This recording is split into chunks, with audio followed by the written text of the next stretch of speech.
कर दीजिए please. No no it's all नई कार है बेटा, थोड़ा संभाल के चलाना चाहिए। ओहो पंपर अटक गया है, जरा पीछे ले। जी जी मैं करता हूँ। हाँ तुम यहीं रुको, धक्का दो। हाँ जी पीछे जाओ। हाँ ए, हटाओ।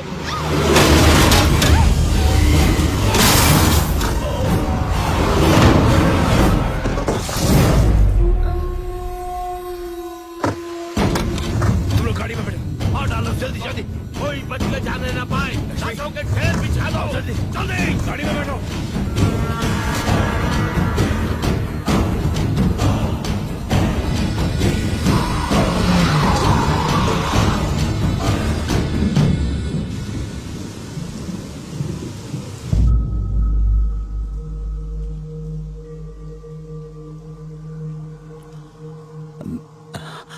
वीना वो बिल्कुल ठीक है अंकल,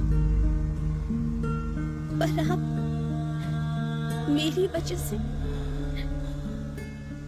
मैं एम्बुलेंस बुला रही हूँ, हम मुंबई के किसी बड़े हॉस्पिटल में आपको एडमिट करवाएंगे। मेरा यहाँ एक बहुत जरूरी काम बाकी है। आपका जो भी काम है मुझे बता दीजिए। बेटा वो मैंने एक प्रॉपर्टी अपने दोस्त को बेची थी, किसी ने उस पर कब्जा कर लिया। वो इसी गांव का ही है, मुझे उससे बात करनी है। उसको कहना है कि ये जमीन छोड़ दे। आपने ये जानबूझ के थोड़ी ही किया। पता चलने पर कुछ नहीं किया तो ये चीटिंग होगी, और मैंने कभी किसी को धोखा नहीं दिया। मुझे ऐसा कुछ नहीं करना जिससे मेरे दोस्त को नुकसान हो। मुझे उससे बात करनी है। आपके साथ ये किसने किया है? आप बस नाम बता दीजिए, मेरे भैया यहाँ सब कुछ संभाल लेंगे।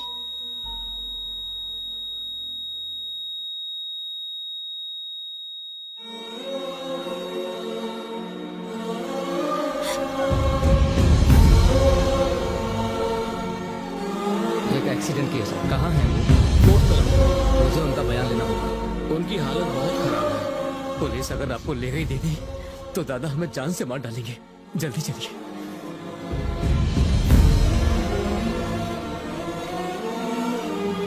नहीं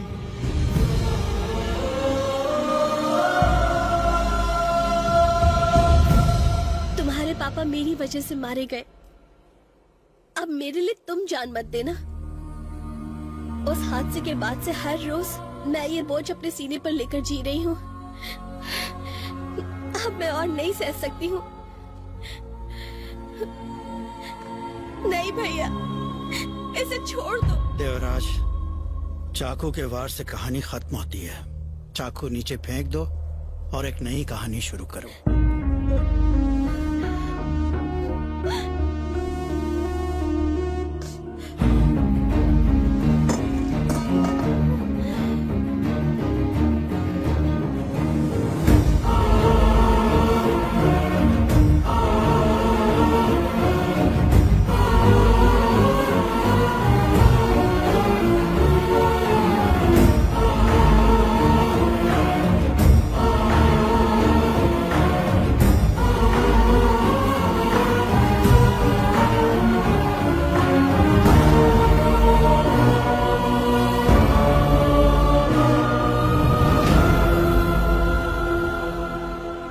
पिता एक नेक दिल इंसान थे जो अपने आखिरी लम्हों में भी किसी और की भलाई के बारे में सोच रहे थे। मैं एक तलवार से 100 लोगों को मौत के घाट तो उतार सकता हूं, लेकिन मुझे अपने हाथों से किसी की जान बचाना नहीं आता जो उन्हें आता था। तुम्हारे पिता की महानता का सबूत इस बात से नहीं मिलता कि मेरी बहन जिंदा है। मेरे घर की खुशियां भी ये बयान नहीं कर सकती। इस घर की सजावट भी उसके आगे फीकी है। अगर ये पेपर्स इस बात का सबूत है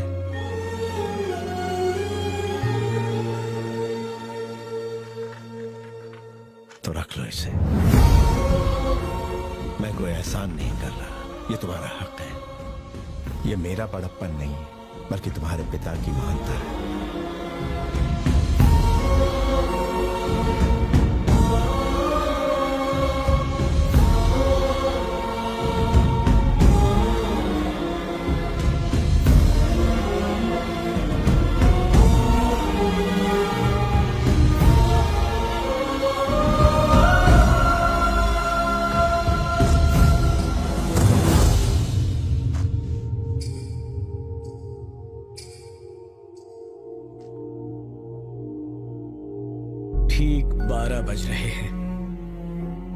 सारी मोहलत खत्म हुई।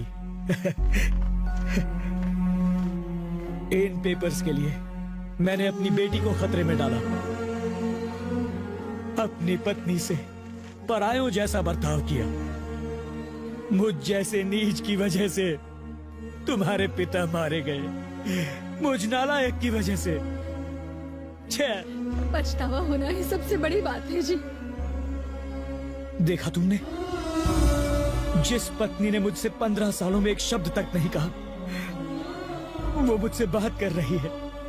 ये सब तुम्हारे पिता की वजह से हुआ है। वो महान थे।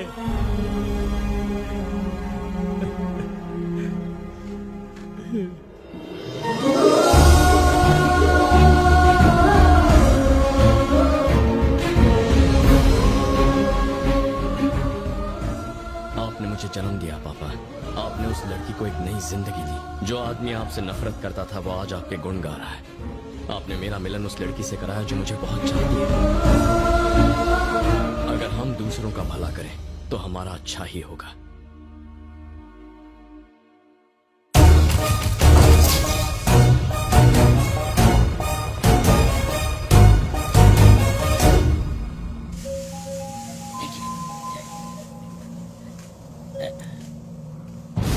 कब से लगा रहा हूँ, मेरे आदमी मेरा फोन क्यों नहीं उठा रहे? वो हमारे आदमी किसी और लड़के को दूल्हा समझ के उठा के ले गए हैं। उस चक्कर में बेचारे खुद ही उठ गए। क्या मर गए क्या? सच बता, मर गए क्या? मर गए बोले तो हिलडुल नहीं रहे हैं वो। अच्छा है ना, अपनी पेमेंट बच गई। मैं आ रहा हूँ। देवराज की मौत देखे बिना मैं नहीं जाने वाला। तो रुक वहाँ। कैसे गाड़ी चला रहा है?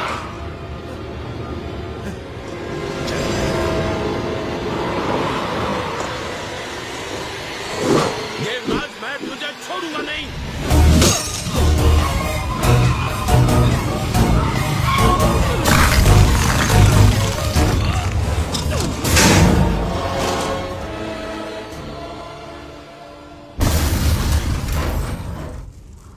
Hello hello.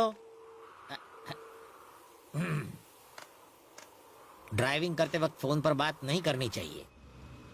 अरे रुको रुको, स्टॉप स्टॉप, रुको।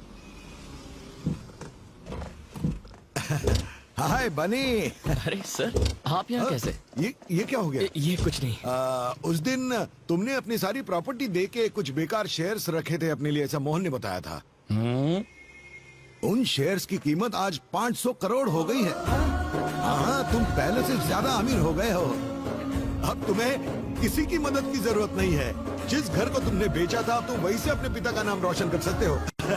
मैं ये बात तुम्हें फोन करके भी बता सकता था, पर ये बात सुनने के बाद तुम्हारा रिएक्शन मैं देखना चाहता था। मुझे तो यकीन नहीं हो रहा। सॉरी सॉरी सॉरी यार, सॉरी, गलती हो गई। संभाल। अरे क्या किया? पत्थर पड़े थे, इस हीरे को नहीं पहचान पाया। मैंने तो तुम्हें पहले ही बताया था। एकदम बताया मेरी झूठ मत। मेरी बात ना हमारी परेशानियां दूर करने के लिए मेरे हाथ में पड़ा ये रद्दी कागज आपने करोड़ों। ये मेरी कहानी है। हर कहानी में एक हीरो होता है। वो जितनी बड़ी प्रॉब्लम सुलझाता है उतना ही बड़ा हीरो बन जाता है। और ये हीरो कोई भी हो सकता है, कोई आम आदमी भी, जिसके इरादे मजबूत हो। आपने महान शब्द की परिभाषा बदल दी।